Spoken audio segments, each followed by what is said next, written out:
Morning, Betty. Morning, John. I heard about the subject of this morning's story from the Foundation for Children with Learning Disabilities.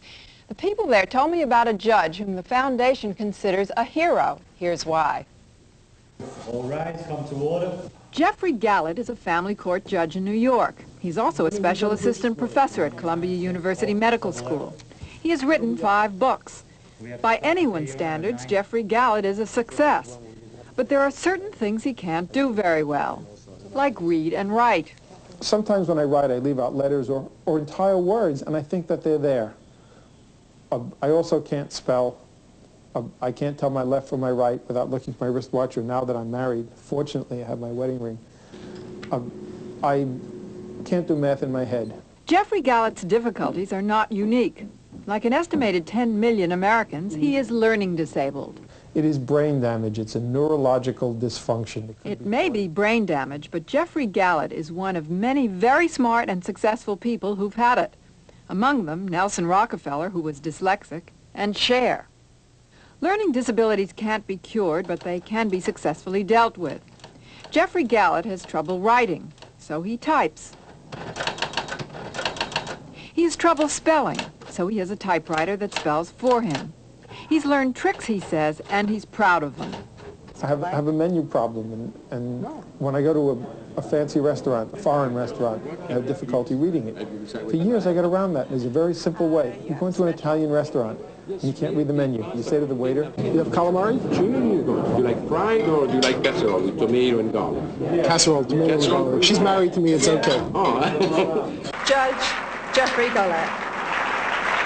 Judge Gallet has not only adjusted well to his disability, he entertains banquet audiences talking about it. My former law partner stood up, and he got everyone's attention like this, and he looked around the room, and he said, "Well, they've finally done it. They've appointed a judge who doesn't know his right from his left."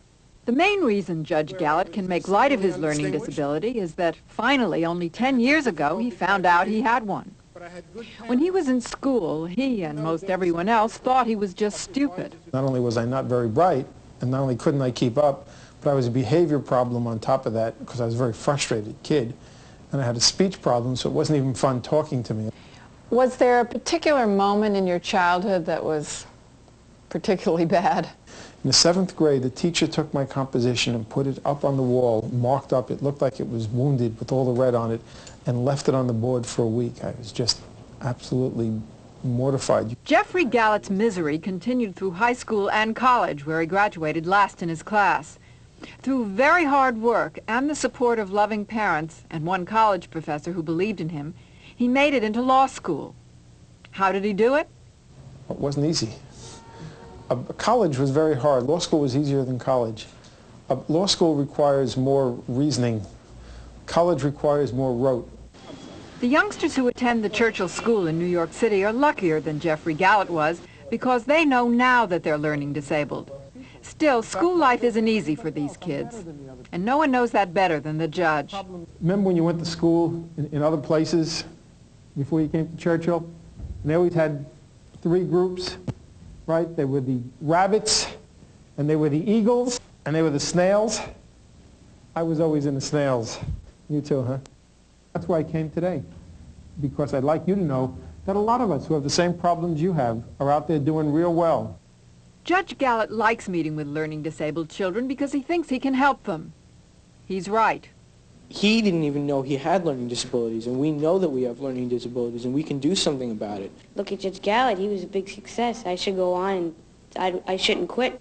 Judge Gallet goes out of his way to meet with juvenile delinquents as well, like these boys at this juvenile detention center in Orange County, California. My teachers weren't surprised to find out that I ended up in court. It's just that they thought I'd be the defendant and not the judge. And let me tell you, if I made it, you can make it.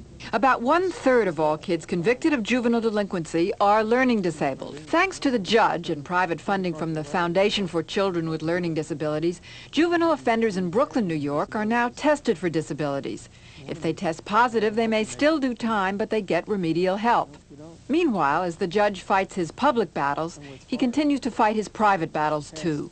You can't go through your first 35 or 40 years of always being the slow kid, always being the dunce, literally sitting in the corner in school, and then suddenly be told, Gee, you're one of the smartest kids on the block. What's your problem?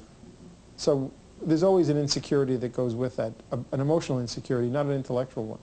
But he conducts both his public and private battles with grace and with humor.